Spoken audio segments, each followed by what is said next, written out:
اعوذ باللہ من الشیطان الرجیم، بسم اللہ الرحمن الرحیم۔ آج میری تقریر کا موضوع ہے پرابلمس کو ختم کیسے کریں۔ تو اس لیے میں آج قوم کو حوصلہ دوں گی، وہ بچے جو آج 20 سال کے بیٹھے ہوئے ہیں اور جو 25-30 سال کی نئی شادیاں ہوئی ہے، اب یا بچہ ہونے والا ہے یا ہو چکا ہوا ہے، یا ابھی جاب کیا ہوا ہے یا جاب سوئچ کیے ہوئے ہیں۔ میں کہہ رہی ہوں بیٹا، اور بڑے رسوب سے کہہ رہی ہوں، اور میں اپنے قوم کے بچوں، بہنوں، بھائیوں کو کہہ رہی ہوں، شادیاں جن کی ہوئی ہے، سسرال میں جن کی نہیں بن رہی، ساسوں کی سیاست چل رہی ہے ان کے خلاف، اور میں ان ماؤں کو کہتی ہوں جن کے خلاف بہوؤں کی سیاست چل رہی ہوتی ہے، میں سب کو کہتی ہوں گھبرانے کی ضرورت نہیں ہے، یہی تو چلتی ہے تجھے اونچا اڑانے کے لیے، یہ ہوائیں تو بنی ہے اوقات کو اونچا اڑانے کی، یہ نہ ہوتی تو لوگ دنیا میں کیسے ہوتے۔ وہ جو اتنا سا تھنکر جو کبھی ایک ہوا سے ہل جاتا تھا، ارے وہ چٹان بنتا اسی طریقے سے، یہ کاٹ کے تکلیفیں کاٹ کے وہ لوگوں کے درس کے اندر وہ رکت آتی ہی تب ہے جب ان کے تیر چلے ہوئے ہوتے ہیں سینے کے اندر۔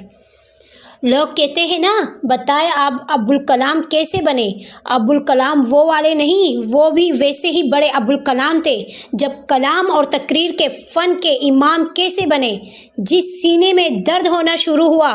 لفظوں کو لباس انسان پھر خود دینا سیکھتا ہے،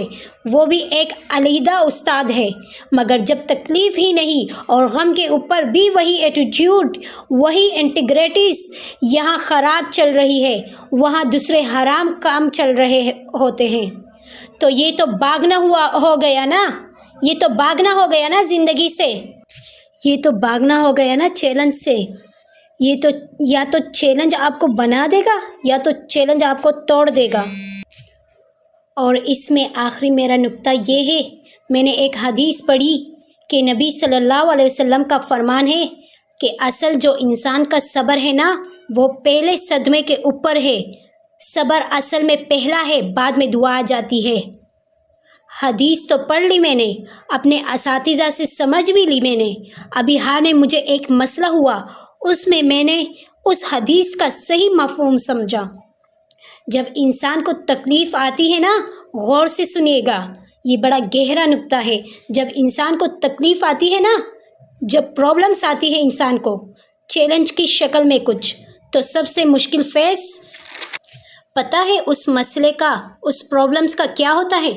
آپ کو اس پرابلمس کا پتہ ہی نہیں ہوتا کہ کیا ہے، سر کا، منہ کا، فرنٹ کا، بیک کا پتہ ہی نہیں ہوتی کہ اس کی نیچر کیا ہوتی ہے، تو اس میں انسان مچھلی کی طرح تڑپتا ہے تکلیف کے ٹائم میں، اور اس میں جتنے ایکسپیریمنٹ کر رہا ہوتا ہے نا، وہ سارے اس کے انڈی جا رہے ہوتے ہیں۔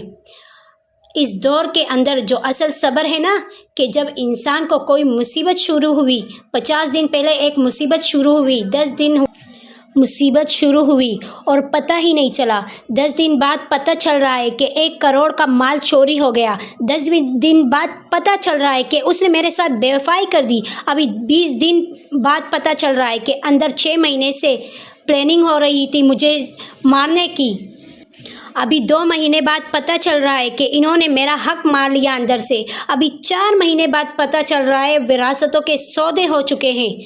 ابھی 2 ہفتے بعد چیپٹر 11(5) ہو چکا ہوا ہے، مجھے نہیں پتا۔ تو وہ جب تک پتہ نہیں چل رہا نا کہ میرا چیلنج کیا ہے، اصل صبر تب کا ہے کہ اس کے اندر انسان کو جب سمجھ نہیں آ رہی ہوتی ہے نا کہ اس کا موڈ مجھ سے خراب کیوں ہے، یہ مجھے دیکھ کیوں رہا ہے ایسا، یہ مجھے مزاج کیوں دکھا رہا ہے، یہ جو ہے یہ والا تو میرا اکاؤنٹس کے مطابق اٹیلی کیوں نہیں کر رہا، یہ میرا ڈیبٹ کریڈٹ کل کیوں نہیں رہا،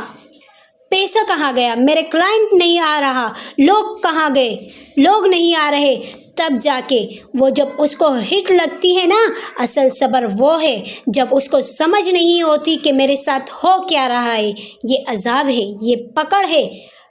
پریکٹیفیکیشن ہے یا اٹینشن ہے، اصل صبر اس وقت ہوتا ہے۔ اللہ کہتا ہے اس میں غیر شرعی غیر اخلاقی شر ہے، ہول دیئر، ٹکے رہے اپنی جگہ پہ، پیچھے نہ ہٹے، گھبرائے بھی نہیں۔ وہ جو ہٹ لگتی ہے نا، جب پتہ چل جاتا ہے کہ کیا ہوا ہے اور جب کس نے کیا کیا ہوتا ہے، تب تو صبر آ ہی جاتی ہے کہ یہ تھا مسئلہ۔ لیکن جب پتہ نہیں ہوتا نا، اصل صبر وہ ہے۔ جزاک اللہ۔